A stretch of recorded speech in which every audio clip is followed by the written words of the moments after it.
নমস্কার বন্ধুরা, আমি মানি চলে এসেছি আবার একটা নতুন ভিডিও নিয়ে। তো দিনটা ছিল শনিবার। আমাদের এখানে প্রতি মাসের সেকেন্ড শনিবার দিন সোশ্যাল ইভিনিং হয়। তো বৃষ্টি পড়ছিল। আমার সেদিনকে মা রক্ষাকালীর উপোস ছিল, যেহেতু আমাদের বাড়িতে আজ রক্ষাকালী পুজো ছিল সেদিন। তাই রক্ষাকালী পুজো উপোস করেও কিন্তু এই দিনটা আমরা কেউ মিস করতে চাই না, কারণ আমার কোয়ার্টারের পাশেই হচ্ছে এই জায়গাটা, এই আমাদের এটা যেখানে এই প্রোগ্রামটা হয়, ডিএসআই দ্রোণাচল সৈনিক ইনস্টিটিউট। তো সেইখানে আমরা চলে গেছিলাম। দেখো এখন চলে এসেছি, এক এক করে সবাই আসতে লেগেছে। আর ওই যে দূরের জায়গাটাকে দেখালাম, সেইখানে স্টল বসে, ওখানে যে যা মন হয় সে তখন কিন্তু খায়, সেটা নিজের পয়সায়। তারপরে এখন চলে এসেছে তাম্বলার টাইম। তাম্বলার টিকিট আমরা পেয়ে গেছি। এইখানে যা যা নাম্বার বলে সেটা মেলাতে হয়। First line, second line, third line আর ফুল হাউস, এই জন্য 5টা প্রাইজ থাকে, এগুলো পাওয়া যায়। যাই হোক, তারপরে এখানে বাচ্চারা দেখো সবাই মিলে নাম দিতে লেগেছে যে কে কী প্রোগ্রাম করবে। কেউ ডান্স, কেউ গান, কেউ এই সবই থাকে, তার সঙ্গে বড়রাও থাকে। এই যে এই মেয়েটা হচ্ছে এপিএসের টিচার, কিন্তু সেও এসেছিলো। ছোট ছোট সবাই যাই হোক এতে পার্টিসিপেট করে, কেননা আমাদের এই দিনটার জন্য আমরা সবাই খুব অপেক্ষায় থাকি, আর আমার দিনটা খুব এনজয়ও করি সবাই। তাই আর ওই দিকে দেখো সবাই শুরু করে দিয়েছে এখন স্ন্যাক্স খেতে, কেননা সেখানে একটা স্ন্যাক্সের স্টল বসে, সেটা নিজের পয়সায় কিনে খেতে হয়।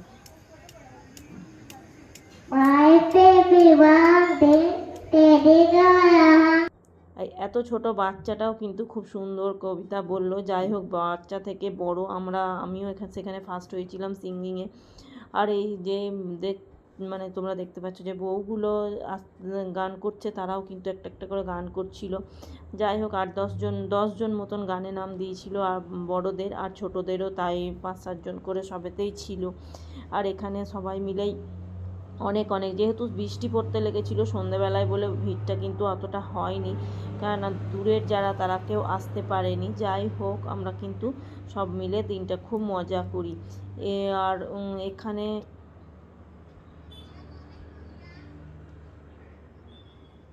এখানে একের পর এক এর মধ্যে কিন্তু প্রাইজও থাকে। এর জন্য কিন্তু আমাদের কিন্তু এখানে নাম এন্ট্রি করার জন্য কোনো কিন্তু পয়সা লাগে না, আর আমাদেরকে এমনি গিয়ে নাম লেখালেই সেখানে হয়ে যায়। আর এই যে এই মেয়েটা খুব সুন্দর নাচ করে, কিন্তু আমি এগুলো একটা দিতে পারিনি কপিরাইটের জন্য।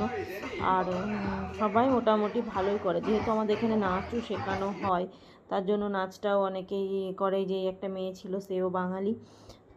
প্রোগ্রামটা সন্ধ্যেটা আমাদের বেশ ভালোই কাটায়। এখানে জাজেসরা বসে আছে, যারা ওখানে বসে আছে তারা জাজেস। আর জাজেসরা যারা অফিস থেকেই মানে চুজ করে দেয় কে আজকে জাজমেন্টে থাকবে।